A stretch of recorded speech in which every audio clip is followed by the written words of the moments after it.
All right. All right. Good morning, everyone. It is 11:01, and I am calling the Texas Early Learning Council meeting to order. I want to welcome all the members to our July meeting.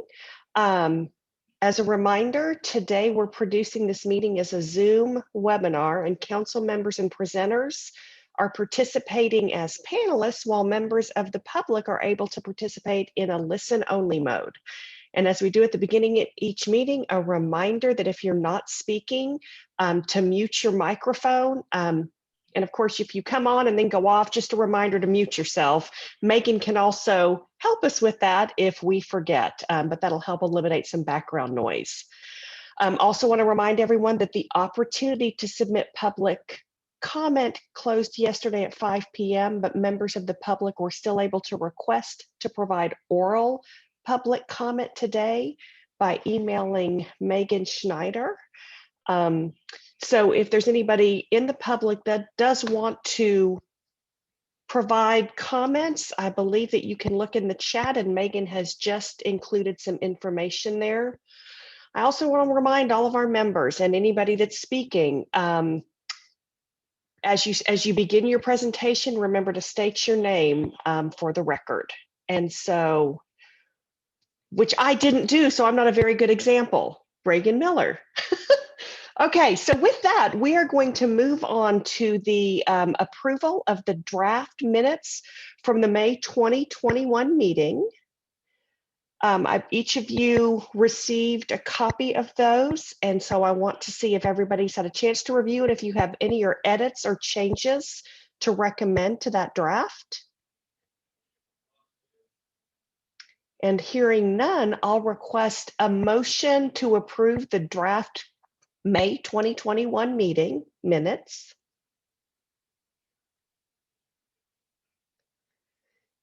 All right, Catherine Abba raised her hand. Yes, Catherine Abba, I would make a motion to approve the minutes. Thank you very much. You're welcome. And do we have a second? April Crawford, a second. Motion to approve. All right. It's been moved and seconded. Megan Schneider, our Interagency Deputy Director for Early Childhood, is today's meeting facilitator. She is going to do a roll call vote, which will also serve as our attendance for the meeting. So Megan? Yeah, thank you, Reagan. All right, when I say your name, please just respond with for, against, or abstain. This motion is to approve the May 2021 meeting minutes. Alfrema Giles. Good morning, for. Amber Scanlon. April Crawford. For. Audrey Young. For. Becky Huskiller. For. Dana McGrath. For. Jerlisa McDonald. For. June Yateman. For. Catherine Abba. For. Kirsten Schwab.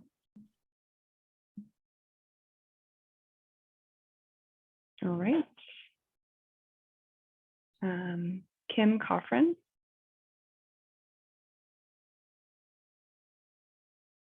Melissa Hoisington. Rochelle Daniel. For.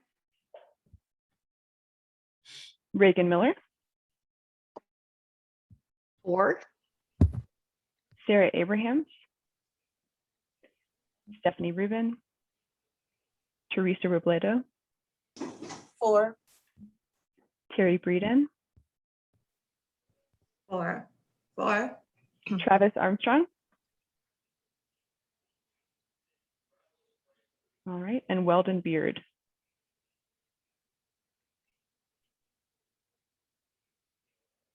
Okay, the meeting, or sorry, the approval of the minutes has carried.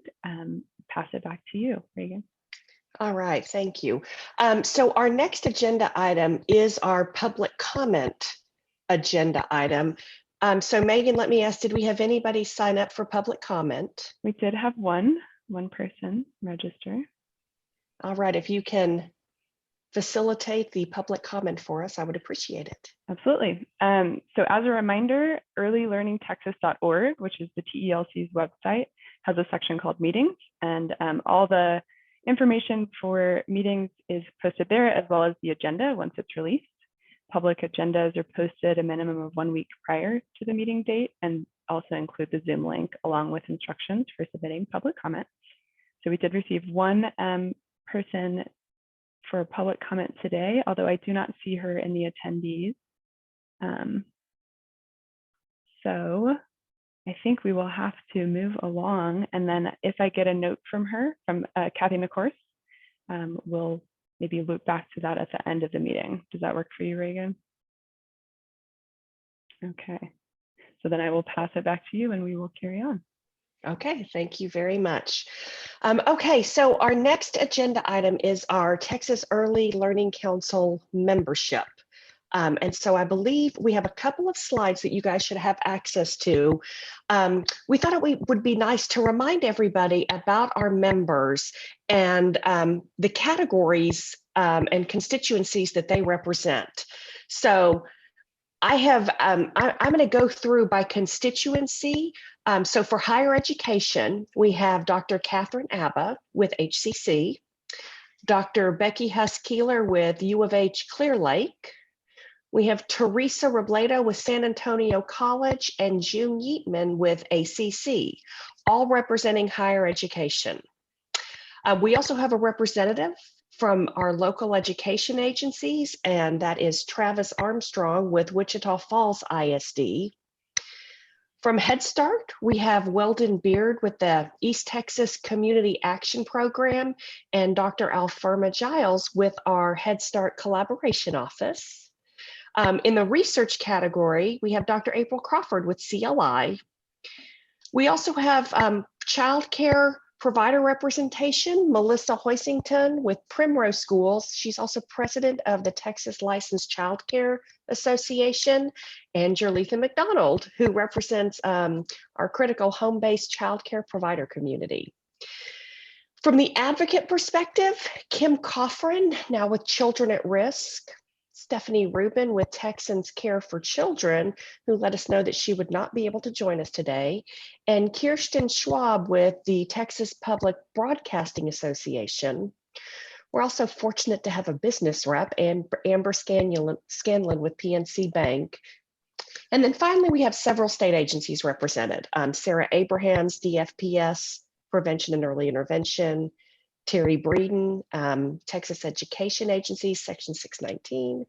Our newest member, which you folks have met Rochelle Daniel before with HHSC Child Care Regulation, but her appointment is official from the governor's office. So Rochelle, welcome not as a presenter, but as a member. We're happy to have you on the council. We also have Dana McGrath with HHSC Early Childhood Intervention, Audrey Young with DSHS Child and Adolescent Health, and myself, Reagan Miller, with the Texas Workforce Commission Child Care and Early Learning. So we have all of your names, the organization that you're from, and who you represent. If you guys have any edits or updates that need to be made to this, please let Megan know.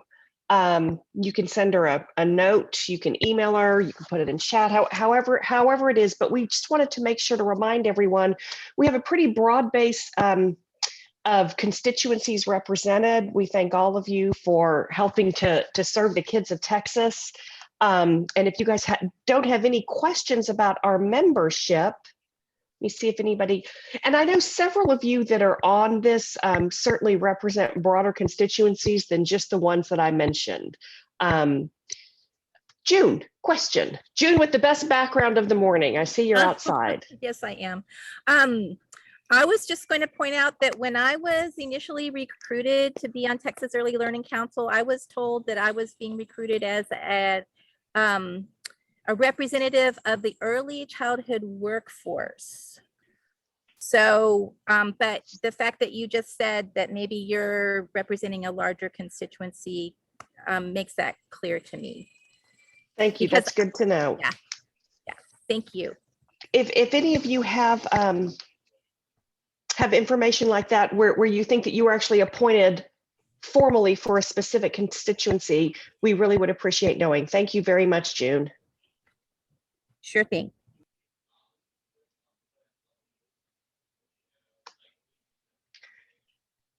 All right, and I see that we'll have some stuff in the chat, and Megan, if you can keep an eye on that, then we will move on. So our next agenda item is the early learning strategic plan. So this is one of those items that Megan had emailed you about, letting you know that we'd be very interested in getting some feedback from you guys. So just a heads up, this is one of our discussion items. As you guys may recall, Texas received funding that was administered through the Texas Education Agency, the PDG Birth to 5 grant. Texas received that grant one time. And one of the elements that, as a part of that grant, we developed a strategic plan. We included a link to the strategic plan so you guys can see, that should be in your PowerPoint.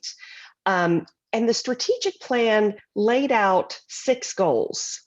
You'll see those goals listed on the presentation slide that Megan has put up. And within the plan, on about page 9 of the plan, each of these overarching goals had strategies related to them. Now, I want to say that we were certainly disappointed that we weren't selected to be a round 2 PDG grant recipient, because we were really hoping that those targeted resources would be available to help fund some of the strategies that are contained in the plan. But even though we didn't get this specific pot of federal funding at the state agency level, we are continuing to review these goals and strategies to help inform other investments that we make. And so we wanted to talk a little bit today about what we're working on and what you all might be working on that aligns with these goals and strategies. So I'll tell you from an interagency perspective, goal 3 had to do with equipping families with knowledge and tools that they need for their kids. And one of the targets that we had was developing a coordinated website to provide families with information.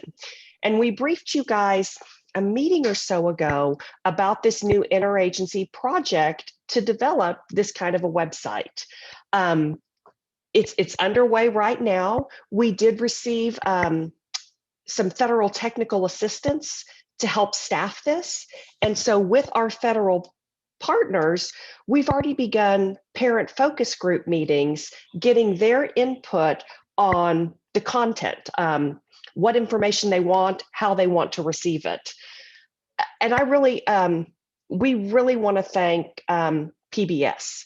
And I don't see Kirsten on the meeting, but we owe them a big thanks because they were able to donate some tablets to help compensate parents for their time and for their feedback.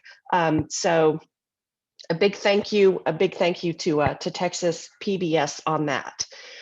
Also want to tell you that the tentative name for the website is Early Childhood Texas. We're working on a tagline, and we're also working on a logo. And a little later in the meeting, we're going to have a bigger discussion on some of the logo options that have been developed. We'd like your feedback. Obviously, we want to get feedback from parents, so we'll save that discussion on logos for a little bit later in the meeting.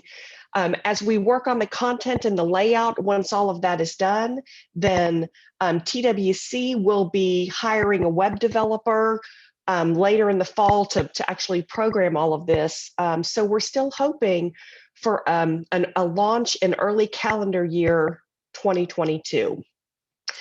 So I think we're making pretty good progress. Again, this is a first step at creating a coordinated website for parents, so they have an easier way of seeing in a mixed delivery system where multiple state agencies are administering programs, what's available, and more importantly, where do you go to get those services? So we're really excited that we're going to be able to create this kind of a one-stop shop for parents. And then again, I'll say later in the meeting, we'll have a little bit more discussion about those logos that we're working on. So now I want to see from members, are there any areas that you or your constituency are working on that align with these goals and strategies that are in the strategic plan? And I'm if happy to anybody, share oh, great. examples. This is April Crawford. Hey, Sorry. hi, April. Good morning. Yeah, I'm happy to share examples. I love this as an agenda item. It's awesome to kind of bring it back to the strategic goals. I think the areas where COI is probably making the most sort of progress in alignment with these goals. Really, it's around area 1, goal 1. That one is very focused on increasing access to and use of child progress monitoring and screening tools, and increasing the extent to which data on kids' skills is being used to inform supports for kids and instruction for kids. So we've been doing a lot of work to try to expand use of the tools on the COI Engage platform, which are free for all public schools, Head Start, and Texas Rising Star or Texas School Ready childcare providers. And this year, we've had almost 500,000 kids who were screened using the platform tools, and it's exciting because they're very research-based assessment tools. And the tools themselves provide a lot of automated recommendations for what to do next.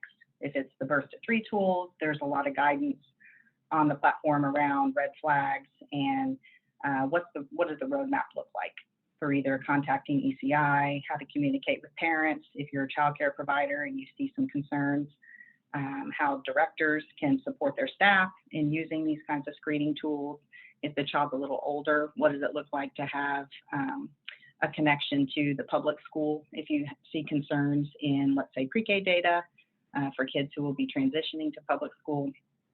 So we've been doing a lot of work to kind of expand use of those free progress monitoring tools. There's an area where we could, in public pre-K, we've really seen, there's about 80% of the state is using that instrument, which is great because it lets us really see how kids are doing regionally in a real apples to apples kind of way. And so that's great in terms of uptake and use of the tools. And then in Head Start, we actually have a lot of Head Start agencies that are now using it in their EHS context and Head Start. And then the place where I think we have like the most potential, if we could get the word out, is really around for providers who will commit to quality and entering into the Texas Rising Star system. They get all of these resources and support to use them at no cost to them. So it's a really, I think, significant opportunity for providers to use tools that they may not be able to afford, if they weren't entering into Texas Rising Star and getting no cost access to them. So anything that the rest of the sort of council could do to help us brainstorm and think about how to really reach childcare providers and help them understand the opportunity that's out there to use them, we welcome all suggestions. So that's sort of like one big area where we've been doing work. And I'm going to put something in the chat if it's okay. We have a data squad conference coming up where now what we're really trying to do is, for all these users, we really want to start training them in using that data to inform their instructional plans for kids. So it's a free data conference, it's virtual, and anybody who uses the tools can come on and learn more and have a nice kind of interactive session with our data squad to support instructional planning. So that's kind of one big one that we've been focused on. Another one is really around Goal 4 in the Texas Early Childhood Professional Development System. We've launched that website now completely in Spanish, and we're getting really nice feedback from providers that this has been a very supportive investment. So we're really excited that we're expanding access there. The user base on this is well over 40,000 registry members now. April, can you repeat which tool is that? This is the Texas Early Childhood Professional Development System. We have Okay. translated all of the workforce registry pages and resources to Spanish. There used to be a fairly limited amount of the website that you could switch to Spanish, and now it's a much more thorough Spanish presentation. So we're getting good feedback about how that's improving access and usability for folks. So we're really excited about that. We've been doing a lot of work around the planning, kind of pre-planning for career lattice changes. We know that there was some legislation that passed in the last session where there's maybe going to be some desire in strategic planning to evaluate the career lattice. The Texas the Council for TechPeds has already started really doing some nice analysis to see where we align and maybe have gaps relative to power to the profession and the competencies coming out nationally. So they've already done some really nice legwork to try to figure out where we could bring in some things that are in the newer standards coming out nationally that aren't reflected as strongly in the state competencies. But we're trying to approach it in a way that we can retain a lot of the current competency structure and just add in what's missing and then be able to produce alignment reports. Because I want to say I'm really happy to hear that, because I know that I've heard in the past from some folks about what opportunities do we have to look at power to the profession and some of those other national standards. So I think that's really exciting work. Yes, that advisory council is doing a great job of looking for those opportunities. And, we imagine at some point that needs to kind of be open to broader stakeholder input to make sure they're, to see how it's going. But it looks good to me as someone who kind of understands the way the back end is built. What they're kind of proposing seems to be a pretty good way forward. This September, we are positioned to present the first TechPeds State of the Workforce report. So we finally have, what from a sort of research perspective, I would consider to be enough data and an ability to show how sort of dense the data is by region for us to really be able to put out a high quality report that shows what the education and experience and professional development experiences look like in the state. And what I think the index report will do that's nice is it will show that in the areas where you have really high utilization of the registry system, you can have, it paints a very clear picture of what the sort of core competency area gaps might look like, distinctions between how administrators and practitioners are engaging in training. A lot of interesting data is going to come out of it, but I think what it might also do is show that there are certain regions in the state where engagement is lower, and there's a lot of caveats in terms of what you can take away from those snapshots when the data is not as complete as it really needs to be for you to have confidence. So we're excited. We hope it's going to be an informative report for anyone who's working on that sort of new childcare quality initiative, and anyone that's just interested in better understanding the needs of our workforce. And then alongside that, in that sort of goal 4 space, is a lot of the work we've been doing to strengthen the training and coaching approval system in TechPeds. So TechPeds has a trainer approval system that's strong. And what we've been doing over the last couple of years is building out a competency framework that is on TechPeds, core competencies for trainers and coaches. And we've finally gotten to the stage now where, through one of our partnerships and funding from Texas Workforce Commission and TEA, where we're able to issue badges for demonstration of those key training and coaching competencies. And the badges can then roll up. They're very portable out to other systems like Badger and other digital backpack systems out there beyond TechPeds. But then they also can be rolled up into micro-credentials. So you'll be able, in a future state on TechPeds, to see, hey, this is a coach or this is a trainer who has earned credentials in these key facilitation skills and adult learning skills. A lot of progress on goal 4. Reagan? Yes. Alfarma Giles, Head Start Collaboration Office. Thank you so much, Council, for keeping this alive, this conversation alive, because it's so important. And I think that it shows that we are working even without the funding to do so for our state. And what I did is I took the initiative to include some of the strategies, as many as I could, from the goals that we had put into this work, and integrated it with my strategic plan for the collab office. And so the goals that I have in my strategic plan, I looked at the goals set in the state strategic plan, and then identified some of those strategies that I could include in my work to ensure that I was addressing it from the collab perspective for Head Start. And I also did that in my grant application. And I had been sharing that with Megan as well, because this conversation is so important, and all the labor and intensity that we put into doing this, we need to make sure that we keep it alive and keep it going as a council, and that each one of us do what we can do to ensure that those strategies are implemented. So from my point of view, I have probably included maybe some strategies from and activities from each one of these goals, if I can remember. If not, those that I could closely relate to my work.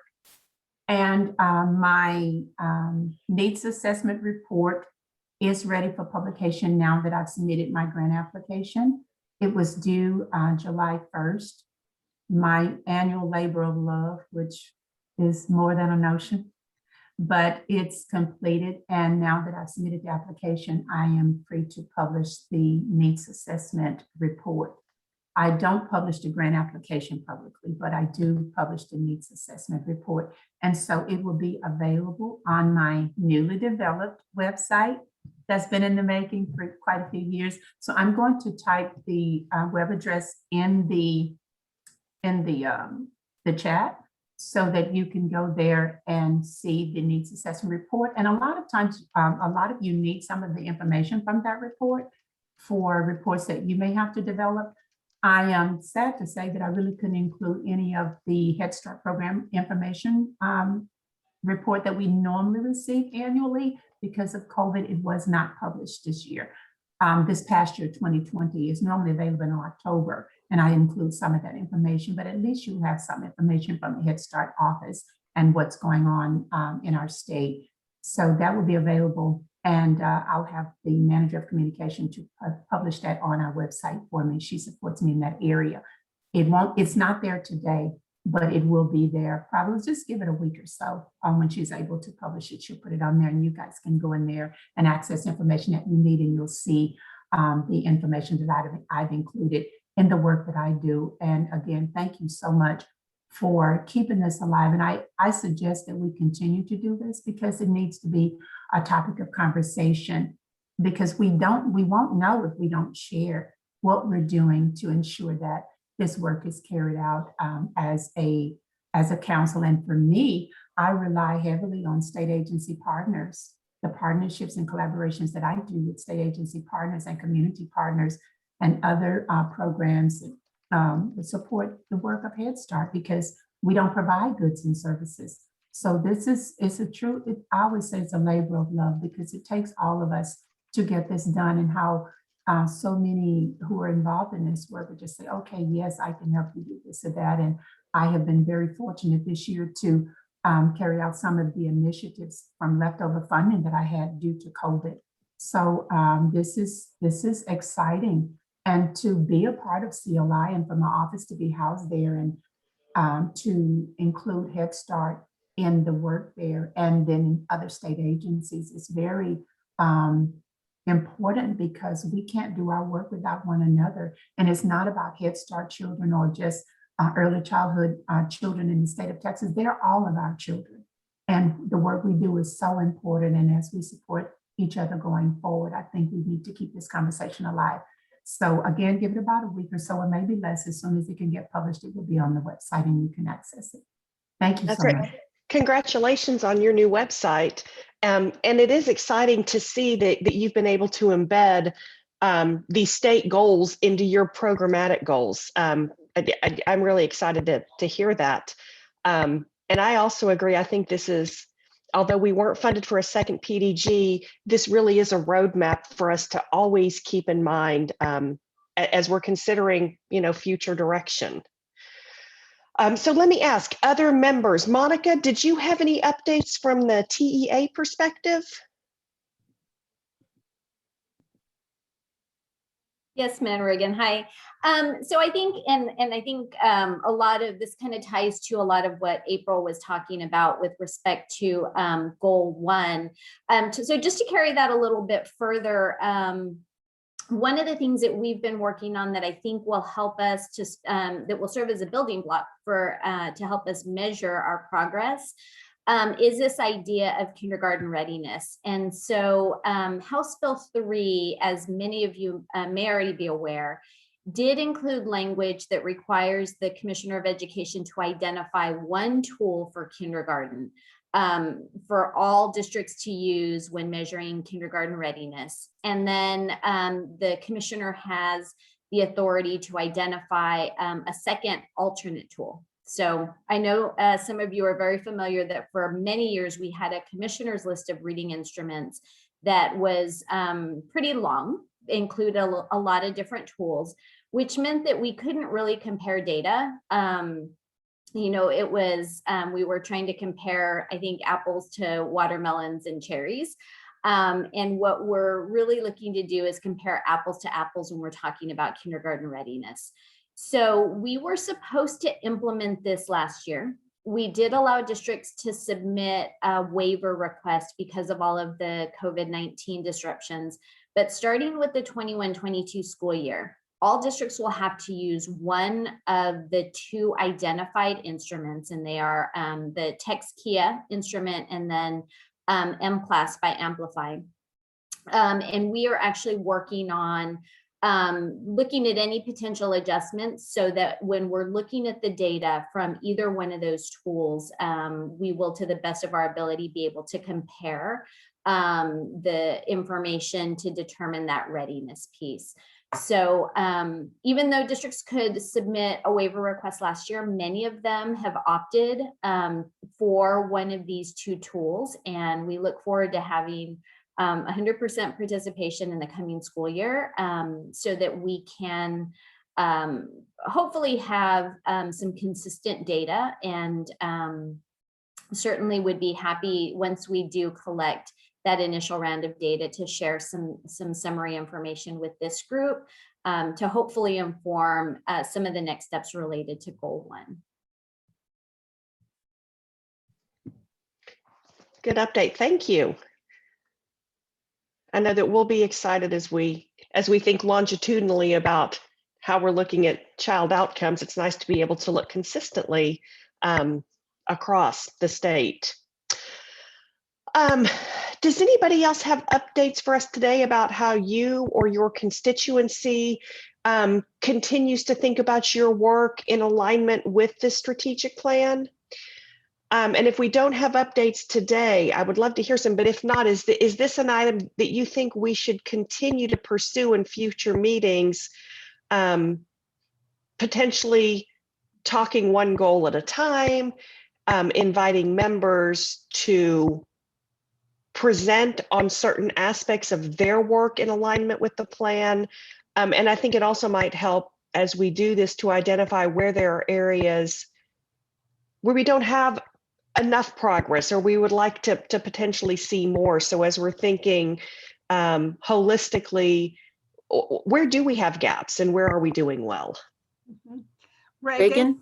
Oh, go ahead, Becky. I'll go after you. All right. Okay. This is Becky Huss-Keeler, and I just want to mention about I'm at University of Houston Clear Lake, and we have put more of an emphasis now in our master's program, but it's also in our undergraduate non-cert program on the leadership aspect. So we are now offering the McCormick Center Early Childhood Leadership Certificate for credit, and we're one of the only places in the United States that's doing that. And so we were fortunate to get grant funding for that from one of my former colleagues, Dr. Bobby Samuels from the Samuels Foundation. And I teach at the graduate level mostly, and we have a good number of people in this program now that are getting their early childhood leadership certificate as part of their degree. So I think that that's important, that we not only just look at the teachers that are in the classroom, but we also look at the leadership, because if those folks do not have a good understanding of early childhood education or leadership or any of that, then it's going to be very hard to be able to put together a quality early care and education program for young children. And so we're pleased to be able to do that. This is, we're having our first person that's doing their practicum, that's finishing up the program this semester, but we have quite a few in my class coming up in the fall that are in the leadership track. We have now a whole track in our master's program for the leadership. So I just wanted to share that. That would be more or less goal 4. The early childhood professionals are well equipped and have access to the supports and training they needed. Of course, we have a regular master's too, and also the Bachelor of Applied Science, a Bachelor of Science of Early Care and Education, which are for the workforce. And so I just wanted to share that. Thank you. Yeah, thanks. I think you're right. You know, when we had our Texas Rising Star work group, when we were doing a big review, that was one of the areas that was mentioned is you really do need to have a focus on the director and on leadership within programs. And that would apply to all of our early learning programs. From the TWC perspective on this, we did do a competitive RFP, and we awarded 2 entities in Texas under the title of the program was Staff Retention Strategies, but it's focused on leadership and using sort of those adaptive leadership skills to create that very positive work environment where people want to stay. And both of our grantees, I believe, are using McCormick-based tools. So I couldn't agree with you more. I think that's an exciting area. I think we all know how challenging it can be to work in this industry from a childcare perspective, from a pay perspective, but also you're working with young kids and you want to create that atmosphere where people want to stay and they want to continue working with your program. So congratulations, that's great to hear. Thank you. How many people are enrolled in your program now? About? I'm not the one that's doing the, responsible for that, but I would think that there's over maybe 15 or more at least. I have to check, and there are some that also are doing it as the undergraduate. So they're doing this embedded within their master's or their bachelor's program, and they could do it by itself, but the students can't get financial aid just if you're doing a certificate only, but someone like a director or whatever can come and get these modules and stuff they have to pay for, but these other ones are all scholarshiped in. And so I would have to get back to you on the actual number that are enrolled in the program right now, because we keep getting new students signing up in my class, being placed in my class. So I could find that information out, but we were really pleased, and we got additional funding this year. We got $400,000 to start with, and then we got a couple $100,000 more from the Samuels Foundation. And it all started because Bobby Samuels,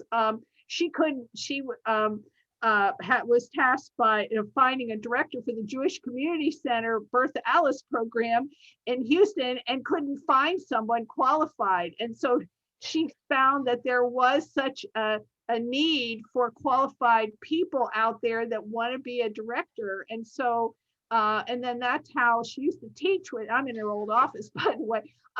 She used to teach with me. She was in the literacy area, and she decided that this was an area that they wanted to devote money toward to build up a cadre of people that are directors. And so the thing about our program is that they're also getting other early childhood coursework too, because in child development and literacy and all those other things. So they're not just getting the administrative piece, they're getting the whole 36-hour credit master's program or they're getting a bachelor's program. So based Yeah. on care and education.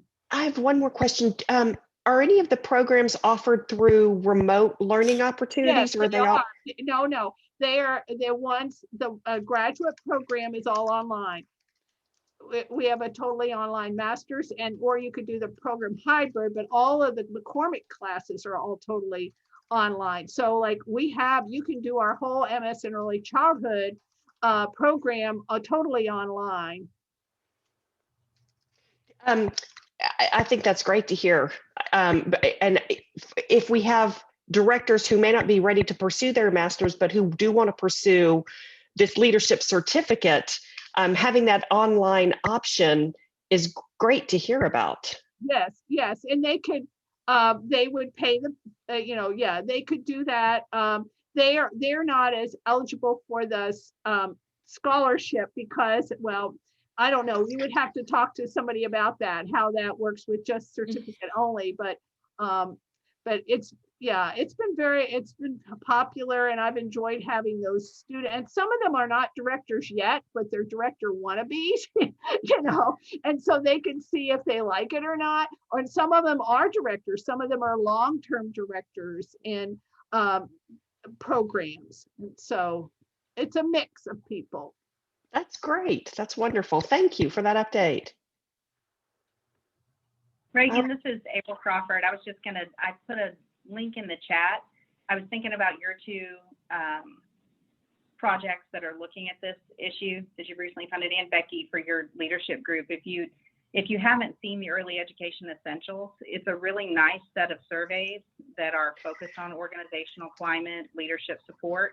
The link I have in here is from 2016. They actually have updated some things, I think, in 2018, but it would really be kind of a nice compliment if you're not already using it in some of that evaluation work.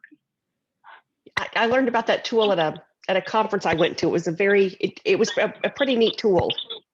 It is neat, yeah, and it really goes with the topics you guys are discussing. Catherine, did you have some stuff to share with us? Sure, I'll keep it brief. Thank you, Reagan. I absolutely concur with everyone thus far that this is an excellent reminder. I appreciate your putting this on the agenda. For me personally, I sent this out to our Child Development Educator Association of Texas group, but I didn't get any feedback. And when we meet in person, this is an item that I can bring up, and then I will likely get more feedback and more comments as to how we're addressing them. But honestly, sort of piggybacking off of April and the importance of the Texas Rising Star program, when our interns, and I suspect there are other programs that do it, so I'm sure it's not just our program, but when our interns go out for their final co-op experience, we require them to find either an NAEYC or a Texas Rising Star 4-star program. And so when we get inquiries all the time from the Houston area about having our students as interns, and we have to say to them, sure, are you? But now I think, gosh, I really need to push those programs, or strongly encourage those programs that contact us to consider it, and then and send them the link so that they can really consider becoming a Texas Rising Star program, because that would be so important for them. And it would be good for us to have more. I mean, it would be a win-win because we'd then have more options for our students. Goal 3, for those of you who are familiar with the new NAEYC standards for higher ed, they have added more components about equipping families with community resources. And so we had some of that in many of our activities already, but we've added more, so that ties in beautifully with goal 3. And of course, goal 4 is always first and foremost on our mind. So we are always trying to improve the students that we graduate, whether it's at the certificate level or the AAS. So thank you for putting this back in our collective memories. Appreciate it. Yeah. Catherine, I'm curious, how do you guys, I don't know if advertise is the right word, but advertise your interns as sort of opportunities for NACE or TRS 4-star, how would a provider find out about that? So that's a great question. We don't really advertise this. I mean, we don't have a huge amount of graduates to be placed or near graduates to be placed. So it can be anywhere from 18 a semester to maybe 10. So we've never had to really advertise, though you raise an interesting question, because we also have field experience placements that we're looking for. So this is something we could definitely consider doing. So it's a great question. Yeah, as we think about our work with our local board and their administration of TRS, maybe we have an opportunity there. So you and I should touch base. Will do. I'll put it on my to-do list. I love it. All right. Thank you. Hello, this is Jolita McDonald with ADFW Childcare, and also to piggyback on some of my fellow panelists, our organization is heading up a leadership development course for family childcare providers. We think it is so important for family childcare providers to speak to leadership and to be at all tables, but what the problem that we're finding is that they may be leaders inside, but they don't have they're not equipped just yet. And so what our course would do would help them get the tools and resources they need to speak at different tables and to enhance their leadership skills that they already have. And also what we're doing as well is we went through the All Our Kin Business Childcare Development Institute. And so we have the curriculum for the Business Childcare Development Institute for family childcare providers here. And so we're going to roll out that program as well. And so that's what we're doing here in our little neck of the woods, is to help family childcare providers become the best business owners that they can be, and to continue to run high quality, sustainable childcare businesses. And so next month, our next meeting, I will put a presentation together about all the other stuff that we have going on, but that's what we have going on right now. Fantastic. Leadership obviously is one of these areas that we all think is so critically important. All right, anyone else for today? And if not, it sounds like we're going to figure out how to retain this for some continued future discussions. I think it's been really insightful for me to hear from all of you. So we'll see how we can keep these conversations going. And again, figure out where we might have gaps so that, particularly as state agencies are investing resources, we know what's already out there and where might we need to consider enhancing those things. So, okay, thank you, everyone. Our next agenda item is the federal stimulus funds. So we have put together a slide. And again, this is another one of those where we're really interested in hearing from you about what you're hearing. The questions are, the concerns are at the local level from your constituencies, your colleagues.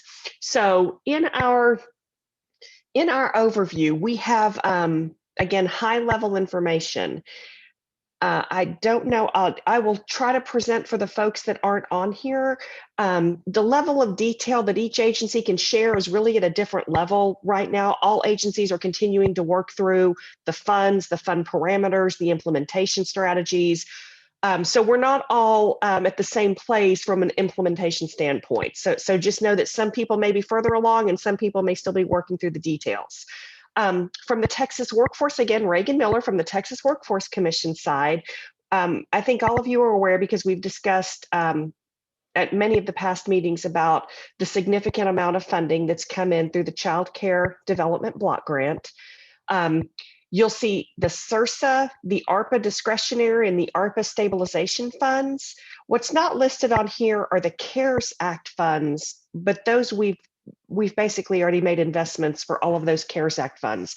That was the $371 million, which seemed like such a big investment when it was made, but seems dwarfed by the numbers that we have now.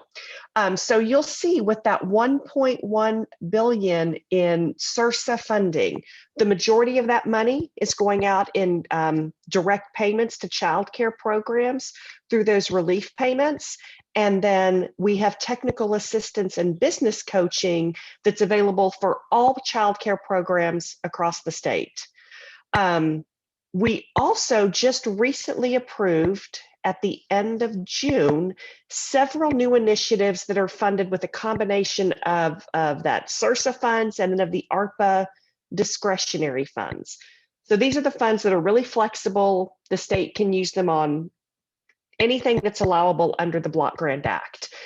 So we just approved a service industry recovery childcare program. This is direct childcare that's focused specifically on service industry workers. We know that the service industry was pretty hard hit in the pandemic, and this is an effort to try to help those industry workers receive this benefit, this childcare benefit, so they can return to work and they can better afford to return to work. We've dedicated $500 million, and everybody that's enrolled is going to receive 12 months of childcare. Because this is time-limited funding, they'll have to reapply to get a second year of childcare. This money is going to pay for 1 year of childcare. We also approved some Texas Rising Star supports. It's a $30 million project. Funds are distributed to all of our 28 boards, specifically to help incent new providers and support existing providers with Texas Rising Star issues. So there are 4 things that are listed on each of those. You have a link. They can be provided for new provider incentives, existing provider incentives, professional development, stipends, recruiting new programs into Texas Rising Star, just a variety of things. And all of our boards will be developing plans to administer those at the local level based on those parameters that are included in the paper. We have also dedicated $20 million to Texas Rising Star contracted slots. So this helps with some legislation that was passed a couple of sessions ago, 2 sessions ago, on contracting directly with childcare programs. They have to be Texas Rising Star 3 or 4-star facilities. We've had a handful of boards say that they're interested in doing this. So we're going to put $20 million out on an application basis for boards that want to test out this model. So we'll be working on those application parameters for our boards. And then we're going to try out an early childhood apprenticeship pilot program. About $3 million to develop new apprenticeship programs. So we will be competitively procuring for the development of those programs. And you'll see in the paper that one of the considerations that programs need to think about is, as they're developing this is again program development, how are you going to fund this long term? So there are different funding resources that are available. So part of that program development is thinking through, okay, now what do I do once I develop it? Chapter 133 TWC apprenticeship funds. TWC has a professional development scholarship program that we competitively award for the TEACH program through Texas AEYC. And then of course our boards have quality funds that may be invested in professional development. All of those are resources that should be considered as you're thinking about an apprenticeship program. So those are our most recent investments. We still have $1.1 billion in discretionary funding, can be spent on anything, and $2.7 billion in stabilization funds. Those stabilization funds, at least 90% of that will go out in payments, grants to childcare programs. So the vast majority of that money will be going out directly to programs, and then up to 10% of that money can be used on supply building activities. None of this money can be used for direct care. So we continue to look at these funds to determine how to best use these, which strategies they should fund. So that's kind of our high level overview of how much money we have, what we've done so far, and obviously there's a great deal more to be done on investing the remainder. With that, I'll go to the DFPS overview. And Megan, I don't know if you, all I can really provide is what's written. I don't know if there's anything that you can say about this. Yeah. Yeah, basically not a ton more than what's on the slide, but there are, of course, stimulus funds that DFPS has received through both the CB-CAP and MCV funding streams. And so that CB-CAP is the 24 million, MCV is about 2.4 million. The CB-CAP will be used primarily on the community youth development, HOPES, and nurse family partnership programs. They'll also be using it to stand up or support some family resource centers, kinship navigation, and parent and youth leadership. And then for MCV, the vast majority of those funds, because it's not a huge pot of money, is being passed on directly to grantees through a formula. Great. And then on our next slide,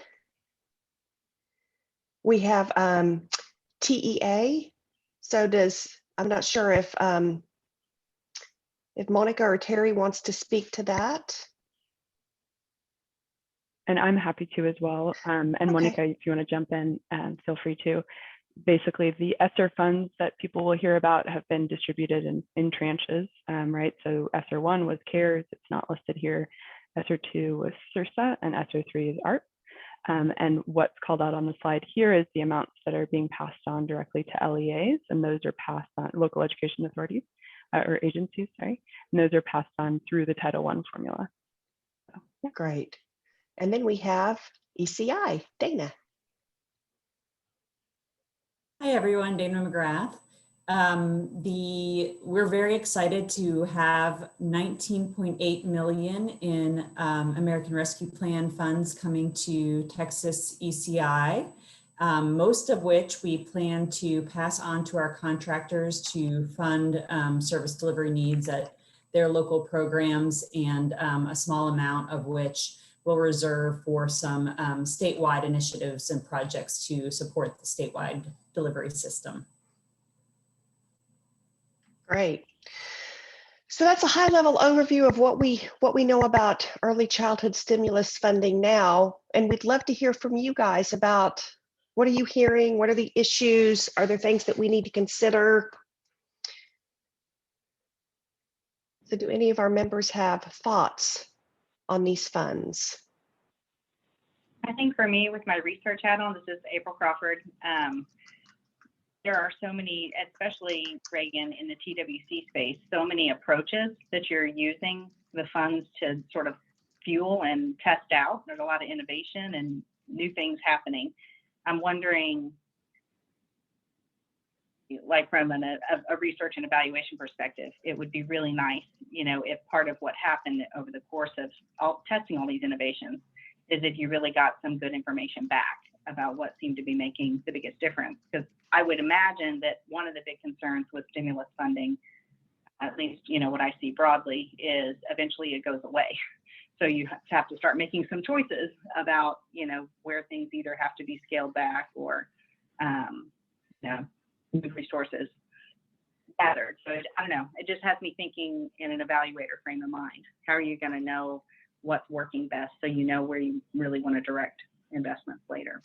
Yeah, that's a great comment. And in fact, when we approved our TA and business coaching and relief funding, a component of that is going to do some research on the impact of both the funding and the business coaching.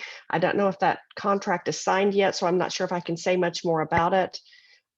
It's about to be. In addition to that, when we approved that apprenticeship program startup, we included money both for the program development, but we also budgeted money for an evaluation to look at. And if you open that link, you'll actually see a description of some of the evaluation and research considerations that we'd like to look at. So we'll be competitively procuring for that evaluation component. And in fact, our commissioners at one of their last meetings acknowledged that childcare and early learning really is thinking about evaluation and research as a part of these new initiatives, because you're right, these are one-time funds, and understanding what works or where there might have been bumps in the road. If you want to continue this, it'll help us have more information in the future as we think about what we can afford to keep and replicate and grow. So yeah, thanks for that comment. It's something I know that we're really interested in. That's great. Hello, Reagan. This is Jaleesa McDonald, ADFW Childcare. And some questions directly from providers in our state is all the providers have applied for the funding, and they're really grateful and thankful for that. And most of their status says pending. They want to know, when are they going to receive their check? That's like a direct question. Absolutely. We are working on the back end processes to be able to tie together all of the comptroller TINs numbers and all of that application information with the finance system to be able to issue checks. We are hoping that we will have all of those technical connections made, and that we can begin sending out checks hopefully at the end of next week to providers. We may have some providers who we need to follow up with if there were changes in controlling persons and signatures, those kinds of things. But we're hoping for those that are clean, so to speak, that we're hoping that by the end of next week, we'll be able to start issuing checks. Okay, thank you. Yes, and remind everybody, keep those receipts. Yes. And we also, for home-based providers with our technical assistance funds, we are asking our TA contractor to reach out to all of the family-based providers that receive money to make sure that they really do understand about how important documentation is, since this is likely something that home-based providers don't do a lot. They don't administer federal money a lot. We wanted that's why 100% of the family child care providers that get money are going to receive a call from our technical assistance provider, just so that we just want to make sure they understand how important documentation is. Mm-hmm. All right. Thank you so much for that. Really appreciate it. You bet.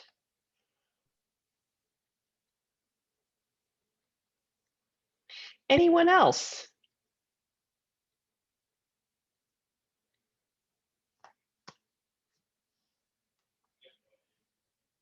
All right. If not, then we will move on to legislative updates. And we did speak last meeting in general about a lot of the bills that passed. All of the state agencies gave updates. Today, Monica Martinez from TEA does have an additional update for us on one piece of legislation that may be of interest to members. Thanks, Reagan. Yeah, so we touched on this during the last meeting and wanted to just provide some additional information because this one is not necessarily quite as obvious in terms of impact on early childhood education.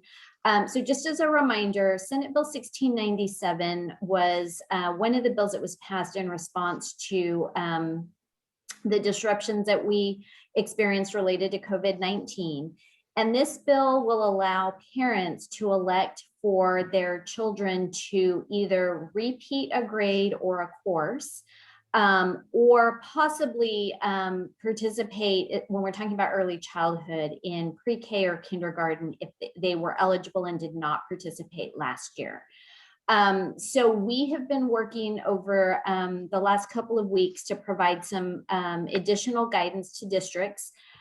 We have a direct to parent resource that we posted yesterday, and I think Megan's going to put the link in the chat, where we are trying to provide information to help parents think about this option and potentially make this decision, because it's one that they'll have to make pretty quickly. But if a student was eligible for pre-K last year and didn't participate, then a parent could choose to have that child participate in pre-K this year. And we did, I think during the last Early Learning Council meeting, also share some data on the decrease in student enrollment for this particular category. The same is true for kindergarten. So if a child did not participate in kindergarten last year, but parents feel like there would be benefit for that child to participate in kindergarten in the upcoming school year, as opposed to going directly into first grade, that is an option as well. I will note that for kindergarten through third grade, this allowance in statute will be permanent. For 4th grade up through high school, this is an option that will only be available in the 21-22 school year. So there may be some ongoing implications here. As we were trying to think about how to be most helpful to parents, one of the things that we did was to try to find any and all research related to this notion of redshirting, as well as holding students back. And we didn't identify anything that was conclusive one way or the other. A lot of what we found was it's going to depend on the specific child and the specific family. So rather than making any suggestions regarding best practices to parents, essentially what we've done is to try to identify some key points for parents to consider. We have shared the research that we found on the website in an attempt to just provide parents with more information so that they can make the best decisions for their families. So this is something we just released this information yesterday afternoon. The commissioner shared this update with superintendents. For anyone who works in public pre-K and kindergarten, I will also mention, because I think the question that we've gotten most frequently from our school districts is around funding, because prior to passage of this legislation, if a student was eligible for kindergarten and, was eligible for 1st grade and repeated kindergarten, or should be in kindergarten and is doing pre-K instead, there were some funding implications.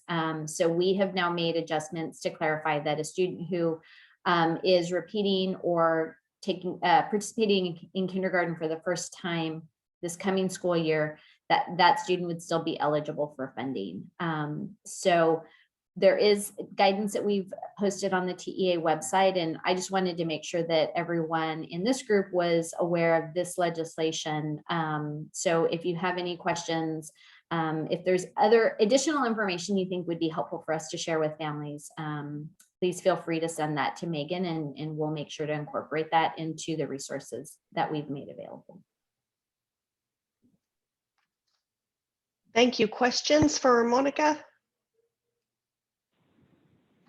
I am processing. We're enrolling kiddos right now at our CLI 1882 partnership school, all pre-K 3, 4, K, and 1. And we're seeing a whole lot of kids who would have been pre-K eligible that did not attend pre-K, and they're enrolling in kindergarten this year. So this is so helpful and timely. Thank you for sharing it. Great. If there's anything else you all need, April, please do let us know. And Monica, I see on the guidance, it says you have to tell your school in writing before the start of the school year.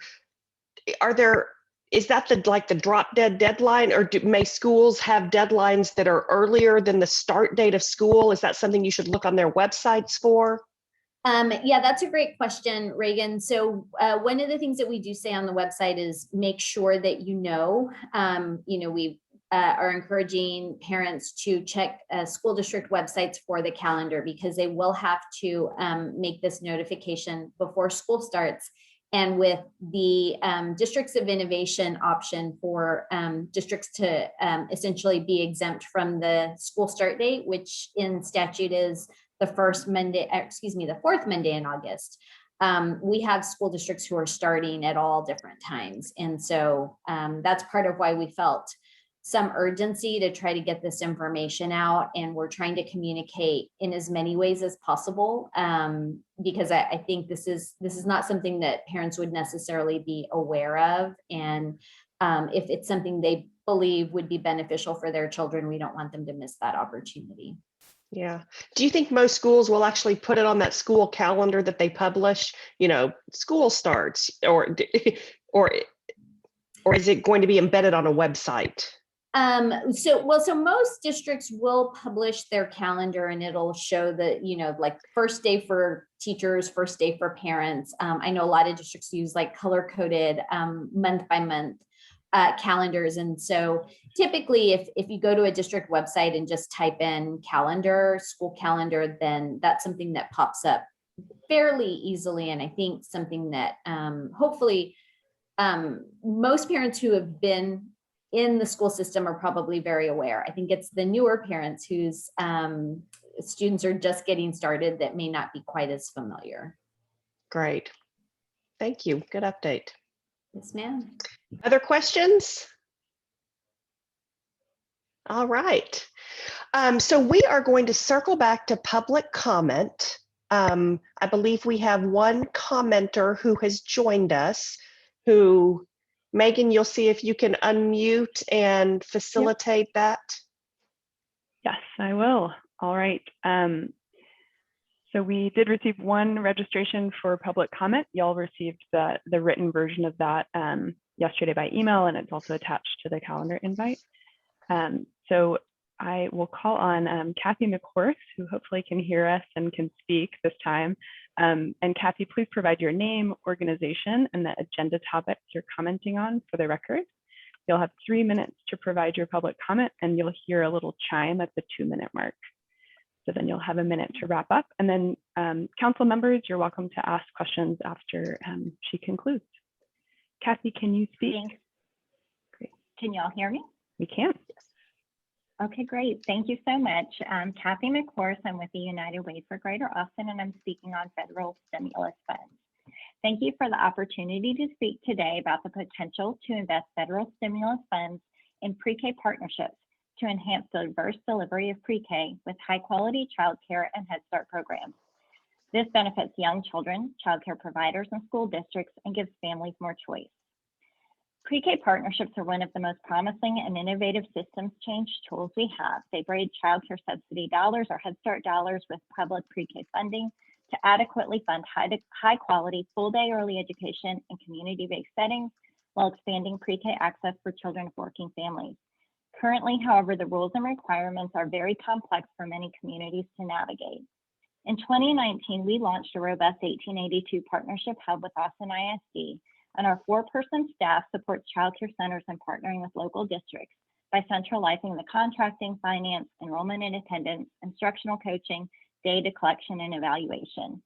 In year 1, we had 473 students co-enrolled over 41 classrooms and 23 centers. Despite COVID, enrollment grew in our TR centers in 2020, and we added 5 new centers co-enrolling 271 children. Nearly all of the partnership centers open to serve essential workers and have remained more financially stable due to the extra revenue and the supports of our hub. The program outcomes speak for themselves. Over 86% of our co-enrolled students over both years were on track to meet kindergarten readiness standards. And these partnerships leveraged $1.84 million in state pre-K funding that went directly to enhance these high-quality centers. A barrier to sustaining this robust partnership model is the lack of funding for the administrative hub. The funding United Way captures from the formula funding is only 10% of the total drawdown, and it's not sufficient to administrate a high-quality virtual pre-K system while maximizing the funding to our partnership centers, which is our intention. Some additional public funding for administration coupled with private philanthropic support would be required for scale and sustainability. There are additional administrative and regulatory obstacles such as redundant eligibility documentation, lack of systems for sharing data, and most challenging now, recruiting and retaining certified teachers to work in childcare centers that will need to be explored before partnerships can be realistically scaled and sustained at any significant level in our state. We know pre-K enrollment has dramatically declined in public schools, and eligible 3- and 4-year-olds continue to be enrolled in our child care centers and Head Start. Working families need full-day 9-hour programs for their little ones. State funding is available, but too complicated to access.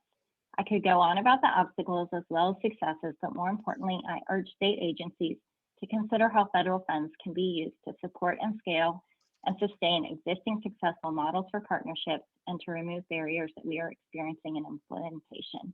Thank you so much. I welcome the opportunity to provide a deeper dive of our experiences at any time.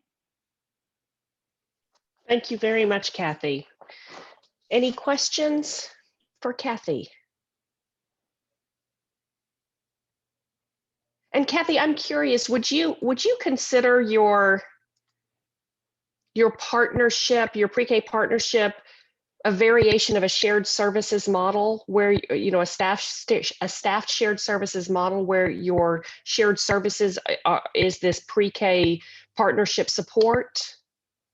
Yes, exactly. That's how we describe it, as a shared service model for the administrative oversight of the pre-K hub. Perfect. Thank you. Yeah. Yeah. We did also hear comments in our CCDF state plan about not only the need to support shared services, but staffed shared services. So I think your comments certainly have been voiced by others as something that TWC should consider with those stimulus funds. So we appreciate hearing from you today. Thanks so much for the opportunity, and thanks for all the work that you all are doing. Have a good day. Thank you. Thank you very much.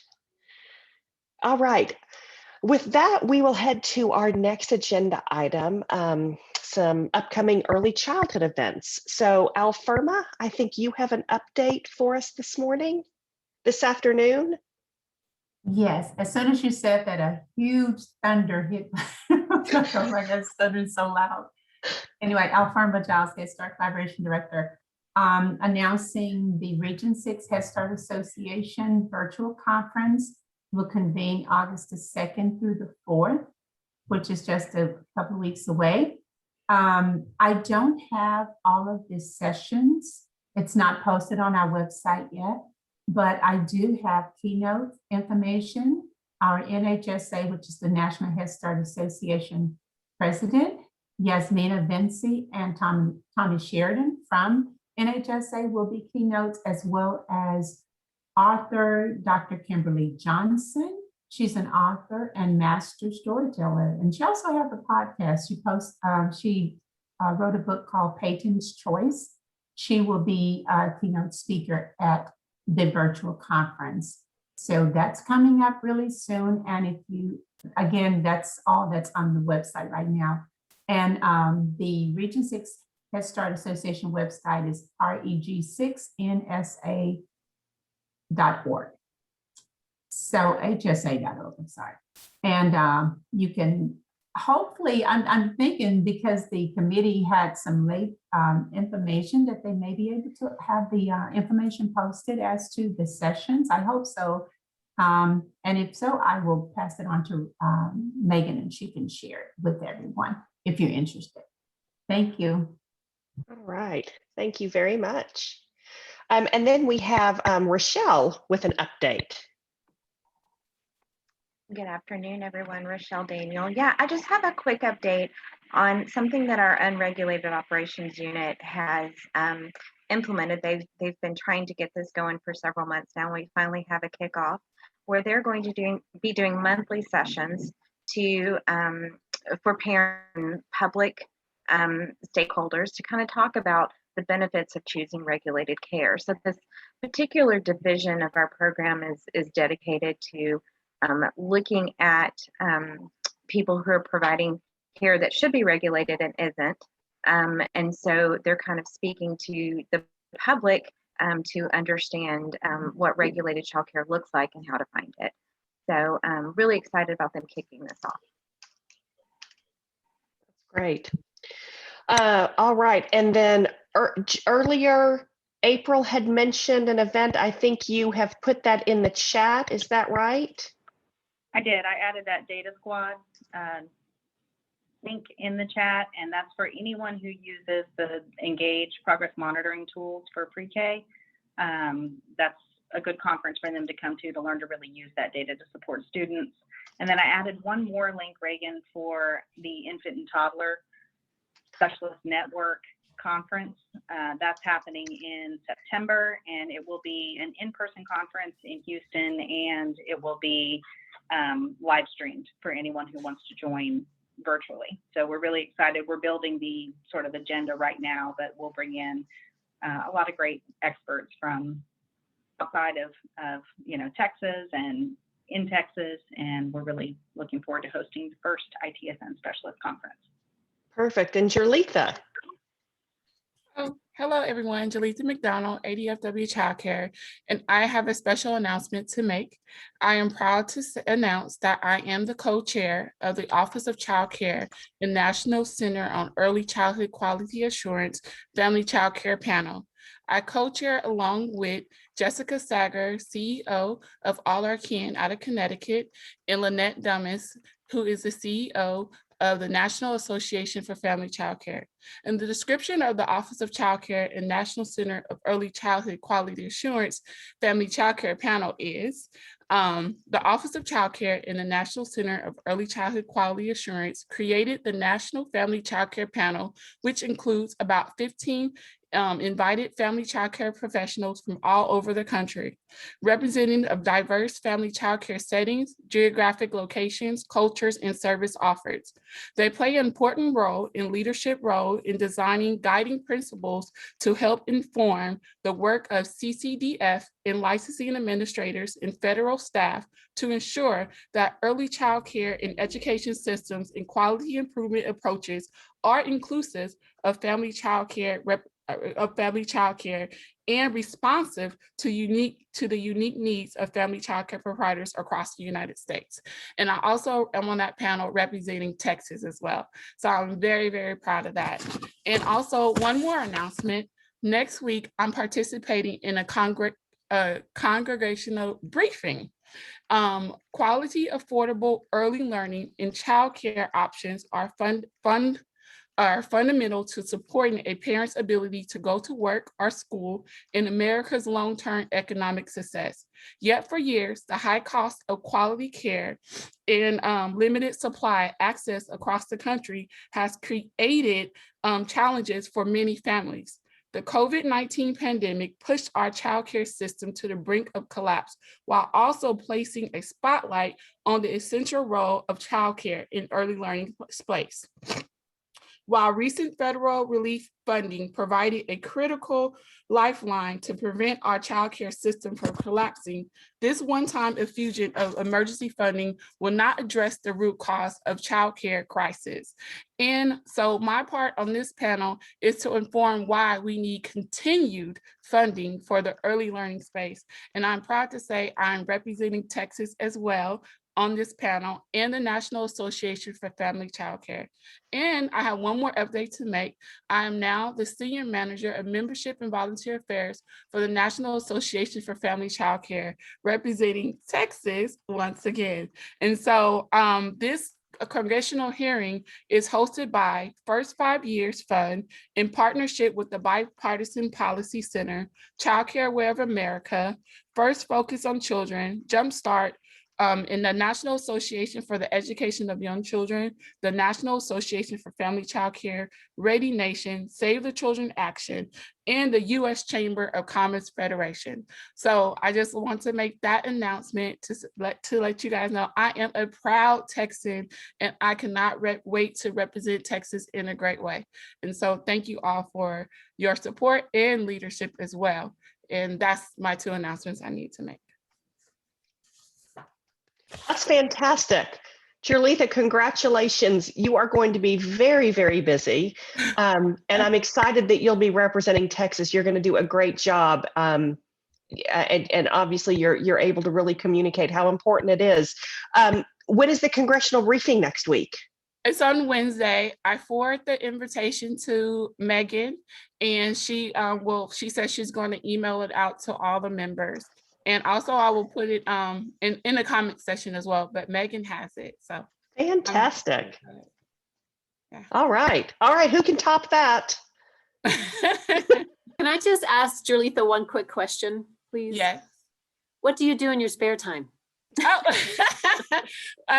That's why this leadership cohort that my organization is designing is so very important, because I'm training family childcare providers in my organization to lead our organization. And so I'm really big on working in as a team. So you see me, but the providers in my organization have been working tremendously hard to keep us afloat. And we have taken a break this past year, a much needed break. So we haven't really been doing too much, but we're back and we're going to go in full force with this leadership development thing. Fantastic.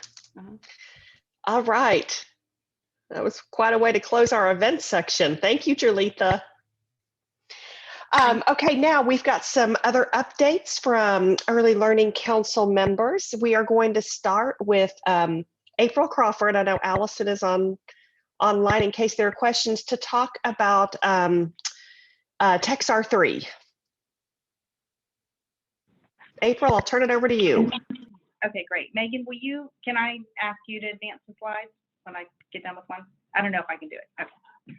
Okay, so I'm going to share a quick update on TexR 3, which is a web-based reporting tool that brings together early childhood system data from multiple agencies to provide stakeholders a snapshot of key readiness indicators at the school, community, and student level.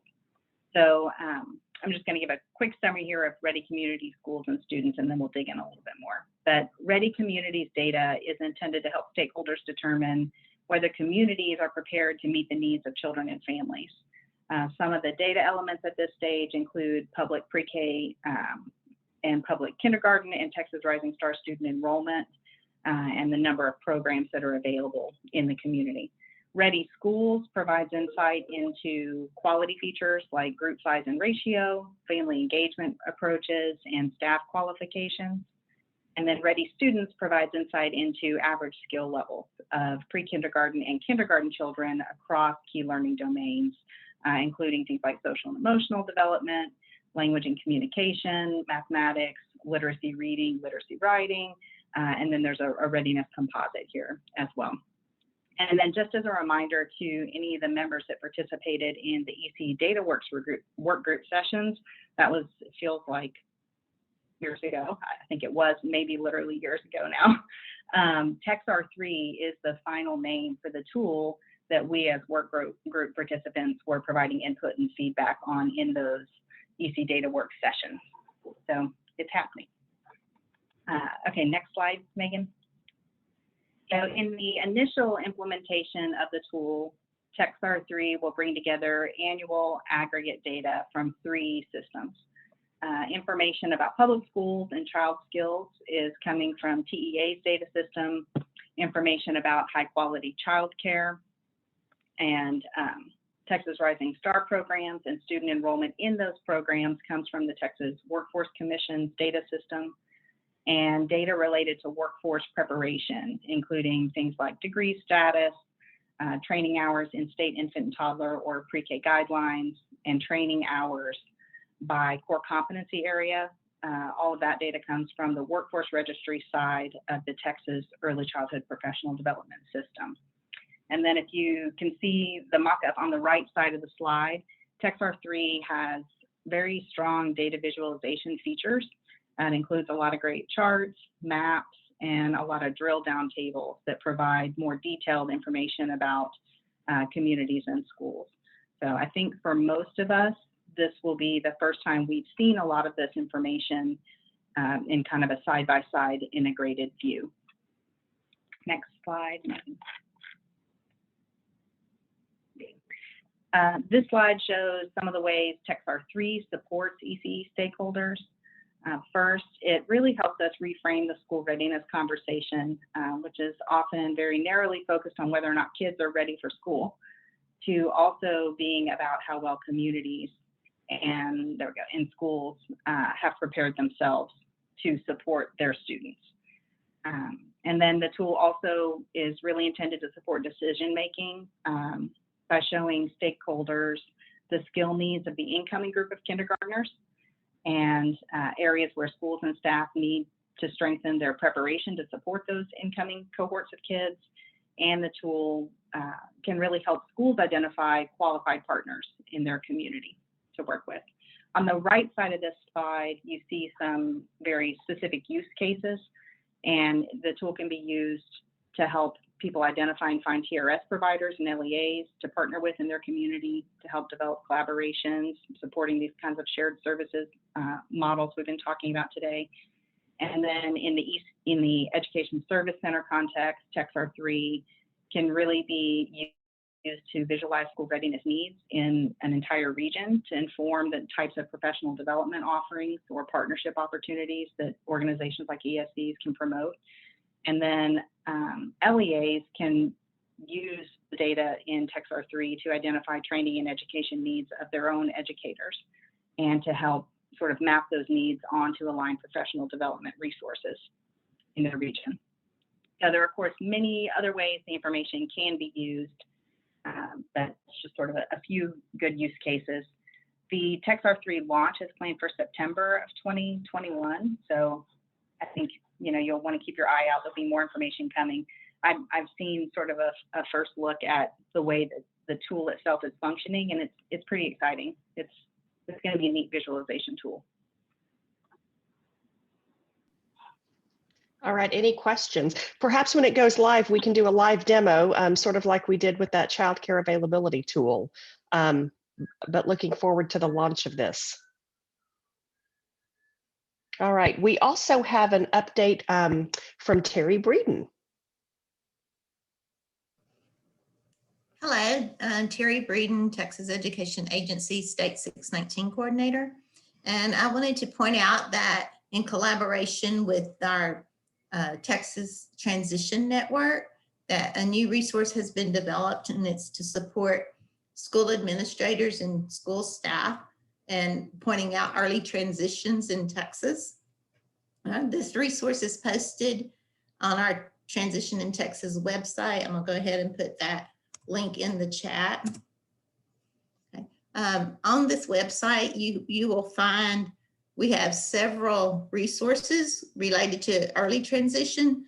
The network focuses on transitions from birth through 21, but we do have some early childhood resources, and there's a tab to support early transitions in the school districts and throughout a child's as they grow throughout from birth to 21. But anyway, we're real proud of this resource. We think it'll be a good resource. And if you have the opportunity to look at it and share it with your constituents. Thank you, Terry. Mm-hmm. All right, and if there aren't any questions, then we have an update from PBS. Kirsten is not with us. So Megan, do you want to walk through the update that she had? Yeah, so you might have already heard about this, but in case you haven't, PBS NewsHour has been broadcasting this whole week a special series highlighting childcare, and it's called Raising the Future, America's Childcare Dilemma. So it started on Monday, and they've been airing every night, but you can watch any of the segments on the PBS website. I'll drop that link in the chat. And I think from what I've heard, I haven't watched yet, but it's great content. So. It is. Last night's was on military childcare. I've been watching them every day this week. They've had some really great segments, and if you miss them, they are online. It's obviously a great platform to send the message out about early childcare. So it's a really good program. So encourage all of you to go take a look at that. Okay. And our last update goes back to what we were discussing before about this new interagency parent education website. Obviously trying to work to get information out in a clear and more meaningful manner to all of our parents. So this interagency work group, we're looking at all of the early learning, early childhood programs that we all administer. TWC, TEA, Department of State Health Services, DFPS, and the Health and Human Services Commission. So on the next slide, we are going to start talking a little bit about the logos that are being considered for the new, what we think will be called the Early Childhood Texas webpage. So we have 3 different examples. And Megan, you probably have more detailed knowledge about this. Megan and Shay Everett have really been working on this day to day. So if you want to talk a little bit about each of these logos, we wanted to get all of your thoughts and your reactions to these proposals. Obviously, we'll be talking to parents too, but we're really interested in your thoughts on these. Yeah, thanks so much, Reagan. So a shout out to the TWC team who's put this together. I'll talk us through really quickly these 3 options, and then we'll talk. Would love to hear y'all's input on which speak or maybe don't speak to you. So the first option is this kite. Some of the thinking behind it is that it is created from 5 lines representing the 5 agencies that are coming together for this. I think regardless of if you know the thinking behind it, it also just evokes thoughts of play and childhood. So the tagline underneath is obviously just filler text. Part of what we'll be working on is landing on what, if we go with this logo, what that filler text could be. The next option is the puzzle idea. And so there's 2 different, an A that you see on the left and B on the right. And one of the call outs here is that, like Reagan mentioned earlier, we did, our TA provider did one-on-one interviews with parents from all across Texas. And one of the things, just to understand how do they find information and resources for their children.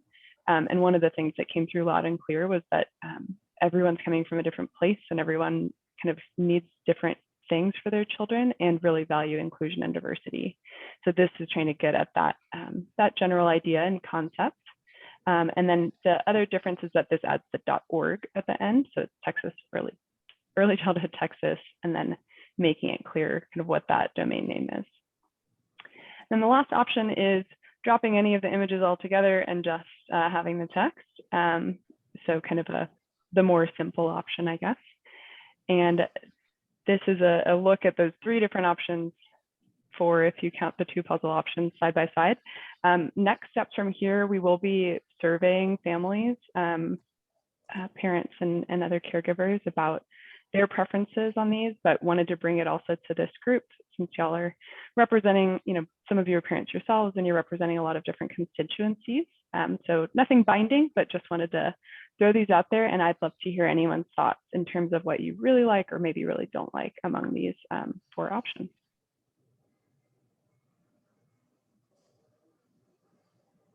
Thoughts? Yeah, I have a thought, Megan. Yeah. This is Terry. I just wanted to point out that the puzzle piece most commonly represents children with autism. Good to know. Thank you, Terry. As like a common, people who are familiar with it will think autism. Great to know. I was going to say the same thing, Terry. This is April Crawford. Yeah, you can't not, they've done an amazing job of raising awareness with that as their sort of symbol. Can I say something really silly? That's what the first one, for. I love the kite, and I love the symbolism of the 5 sort of agencies coming together. I just can't tell if that kite would fly. The shape of it, it doesn't look aerodynamic. It seems like it needs to be flipped. If it makes you feel better, April, you're not the first person to say that. So. Okay, good. Good. But other than that, I love the first one seems great, and I like the text and the capability of the tagline that looks coordinated underneath it. Structurally, I think number 1 is really cool if the kite flips. Thank you. Hi, everyone. This is Dana. I'm Terry's manager, and I'm on the call today. I think the options that the first logo would give as we present, and that color coding, and then the kite coming in and then offering what agency and highlighting it, there gives a lot of options for presentations down the road for aligning the different information that are going to be part of this website. And I agree about the puzzle pieces too. That was my first thought. It's going to conflict with autism. Great. Any other thoughts or reactions?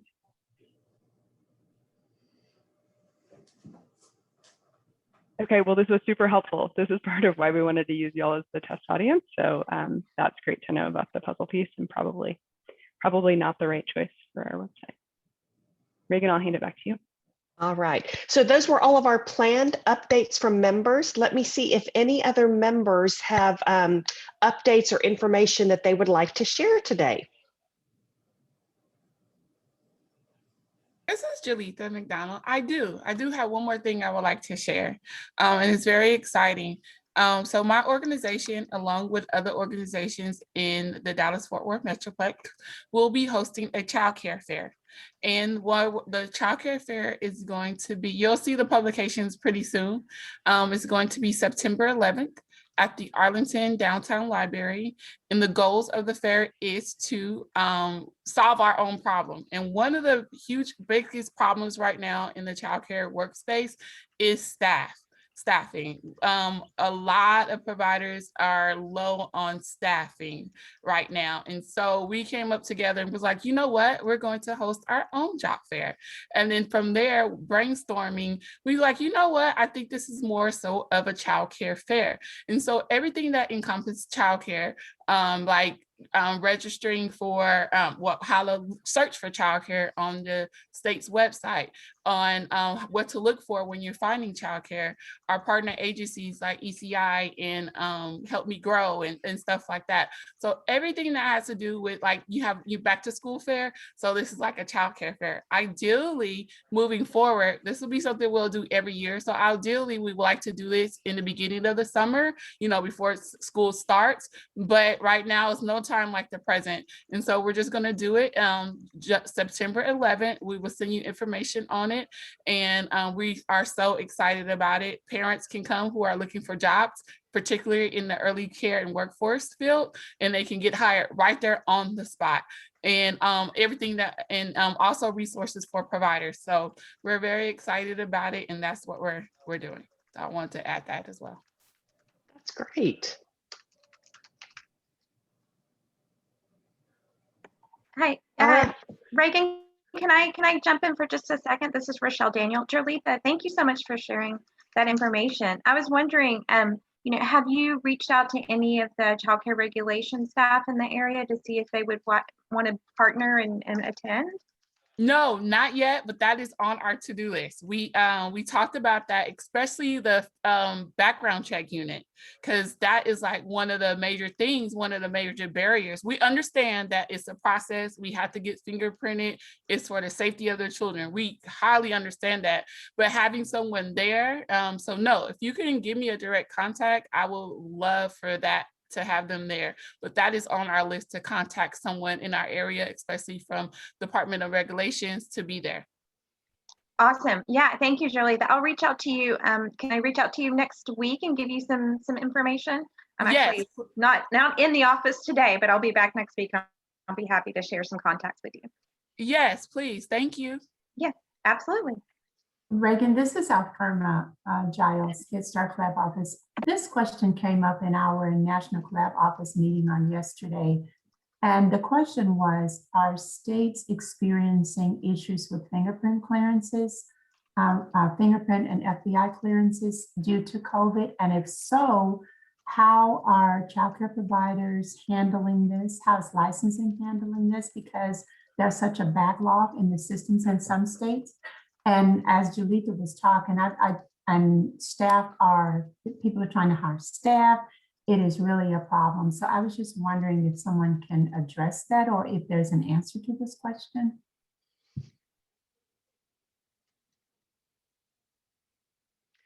Rochelle, I think that is probably you. I know.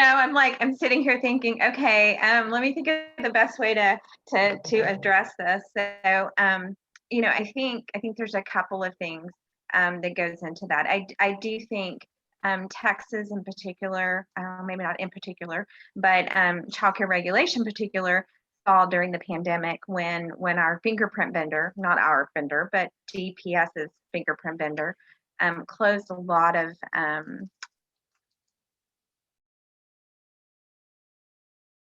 obviously a lot of things closed we were not expecting, but certainly it put things into a backlog status for even getting in to get a fingerprint treatment. One thing that I saw, and I'm sorry, my internet connection appears to be a little unstable, so please let me know if I'm breaking. Are breaking up just a little. Okay, my apologies. Let me turn off my camera and see if that helps. Okay. Okay, is that any better? Yes? It is. Okay. Okay, so one thing that did pass this legislative session was a bill that requires DPS to look a little more closely at the vendor that they use for obtaining fingerprints for our applicant, any other person attempting to get fingerprinted in the state of Texas for a variety of purposes. And so it requires them to provide more notice when a vendor is going to be closing. I can't remember if it's a 2-week notice or 30 days. And it just requires a little bit more oversight of that contract than what Department of Public Safety has been previously required to do. So I'm hopeful that as that kicks off, that I think that bill goes into effect September 1st. I'm hopeful that that will eliminate some of those issues on that end. I do think the out-of-state background checks that are required by the CCDBG are still problematic. They do delay things. They do slow things down for good reason, right? I mean, it's a necessary check to be done, but I just don't think that anybody figured out any great way to minimize that particular roadblock, since there's not like a federal registry that everybody feeds into. So I don't know, Alfarma, if that answers your question or just raises more. Well, there was kind of a part two to the question. The other issue was waivers to allow childcare providers or early childhood programs to hire staff. Are waivers being issued? Because if you don't have the fingerprint clearances in place, and if you don't have waivers, what is licensing doing to address this so that staff can be hired? Otherwise, programs can't function. They can't have the children because they won't have the teachers present. So that was kind of a part two to the question, but yes, you did answer most of the question. Well, and I don't have a great answer for part two. I mean, the response we've consistently been given when we've talked about this at the state level as well as at the federal level is that those waivers just don't exist for these standard background checks. And you know, we're at risk of losing federal funding if we don't meet those requirements.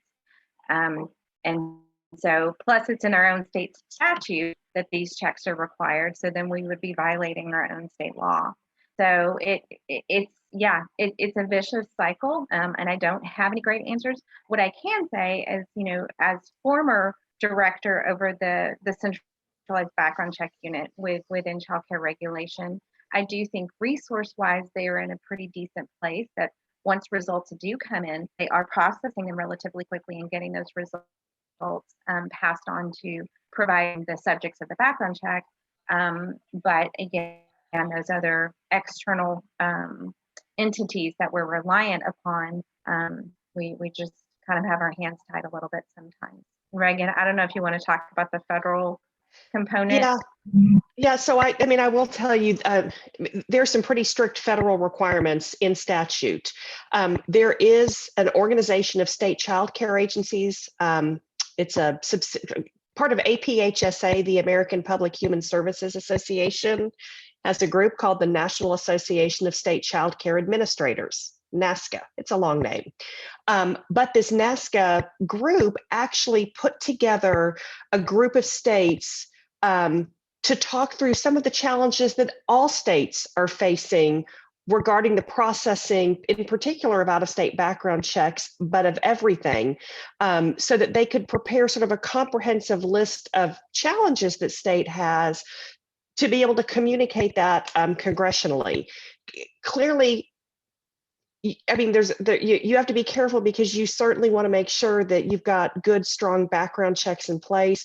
We certainly understand why those parameters were put there. They're trying to understand, are there any other options that could be considered that still achieve a high degree of certainty on a caregiver's background, but perhaps are less onerous to states in implementing. So it's not a Texas only problem, and it is something that our National Association has been looking at to try to see if there are other options out there and available. Thank you so much. This is April. I shared one more link that I forgot I really wanted to share with you all, just because it's timely. We just published a paper that we surveyed our TechPeds user base. So all of the workforce registry members were sent a survey, and we got 2,000 responses. And this article that I've put in the link, what we did is the meat of this is we went through and we scored all of their open-ended responses where they were sharing their sort of challenges and what's happening for them during COVID and how they're supporting kids, families, and each other as a workforce. We coded all of that data that they sent in, all those great open-ended responses, and found a lot of great themes that we published in here. And if you have a chance to look at it, it's primarily childcare and public school teachers that responded to the survey. But I think, when I read it, you see a really dedicated workforce. And the title of the article is kind of funny, but it's literally the best summarization of all of these thousands of comments we read. One of the providers, when asked, how things are going, do they have what they need during the pandemic, and the response was, doing what I can, but I got no magic wand. And that was literally sort of summed it up. You read these responses and what's summarized in the article, and we have an amazing early childhood workforce and very dedicated professionals that even during the pandemic were really still very, very focused on trying to support children, even though they were dealing with a lot of hardship and challenge themselves. Yeah, thanks for sharing that. I look forward to reading it.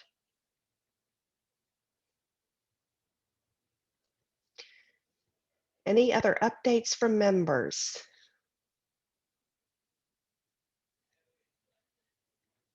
Okay. Well, then with that, I want to remind everybody that our next council meeting is September the 17th, 11 a.m. to 1 p.m. Oh, good. And you've got both of the meetings. So September 17th, November 12th. And again, we thank all of you for your continued service to the children of Texas and for being here today. And we look forward to our meeting in September. Thanks, everyone. The meeting is called to a close.